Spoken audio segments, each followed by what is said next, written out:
ကြားဖြန့်လောင်ကစားနဲ့မူရစ်စေဝါစတဲ့တရားမဝင်လုပ်ငန်းတွေကရရှိတဲ့လိုင်းကြီးအဝေမတည့်တာကြောင့်ရှမ်းပြည်မြောက်ပိုင်းမူဆယ်စခန်းကရဲတွေအပြန်အလှန်တိုင်ကြားနေတယ်လို့ရဲတပ်ဖွဲ့နဲ့နှီးဆက်တဲ့သတင်းရင်းမြစ်တွေစီကသိရပါတယ်။လိုင်းကြီးအဓိကတောင်းရတဲ့နေရင်းရဲအုပ်ရဲနောင်ကပြန်ခွဲပေးရမှာ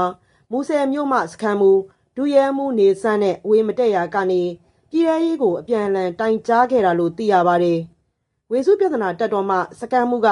နေရင်းရဲအုပ်ရဲနောင်ကိုအိမ်အောင်ရှိအမျိုးသမီးတဦးနဲ့ဖောက်ပြန်နေတဲ့ဆိုပြီးပြည်ထောင်ရေးဝန်ကြီးစီလိမ့်မှုတက်ပြီးတိုင်တာပေါ့ရဲနောင်ကလည်းစခန်းမှုကအမှုတယ်နဲ့အချုပ်သားတွေစီကအတင်းအကျပ်ငွေတောင်းတယ်ငွေညစ်ပြီးလက်စားတယ်ဆိုပြီးပြည်내ရဲတပ်ဖွဲ့နဲ့ပြည်ထောင်ရေးကိုပြန်တိုင်တာဝေစုခွဲတာမကျေနပ်လို့အောက်ဖဲလန်ကြတာတိုင်တာကဒီလာထဲမှာပဲအပြန်အလှန်တိုင်ကြတာလို့သတင်းရင်းမြစ်ကပြောပါတယ်စစ်ကောင်စီထိန်းချုပ်ထားရာမူဆယ်မြို့မှာစစ်တပ်ရဲ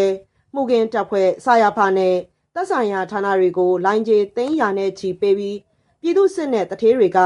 ကြားဖြန့်လောင်ကစားပြည်တစားအပါဝင်တရားမဝင်လုပ်ငန်းတွေကိုလုတ်ကင်နေကြတယ်လို့သတင်းရင်းမြစ်ကမဲခေါင်ကိုပြောပါတယ်။မူဆယ်မှာကြားဖြန့်ယုံကြီးတယုံကိုတစ်လ300ရုံသေး300လောင်ကစားဂိမ်းယုံအကြီး350ရုံအလက်380ရုံသေး350ပြည်တစားကန်တစ်လ25သိန်း KTV နဲ့မာဆက်တစ်လ350ပေးရပြီးဒီနေရာတွေမှာရာမဆေးပြား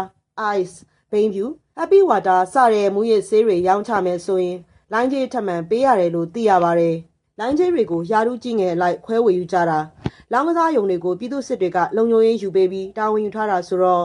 ပြည်သူကဘာမှပြောလို့မရအနာကပ်လို့မရပါဘူး။ပြည်သူစစ်တွေကတာဝန်ယူပြီးလို့စကားစတွေကလိုင်းကြီးတွေနဲ့အေးဆေးနှက်နေတာပေါ့။ဒီဘက်ကပြည်သူစစ်အဖွဲ့တွေရက်ကြီးခါကြီးရောက်လို့တိုင်းမှုတွေပြည်내ရဲမှုတွေကိုတွားကြတော့ရင်မုံမုံနဲ့ရွှေချောင်းတွေနဲ့ကြော့တာဗျအခုခေတ်ကအဲ့လိုပြန်ဖြစ်နေပြီလို့ရဲတပ်ဖွဲ့နဲ့နှီးဆက်တဲ့သတင်းရင်းမြစ်တူကပြောပါတယ်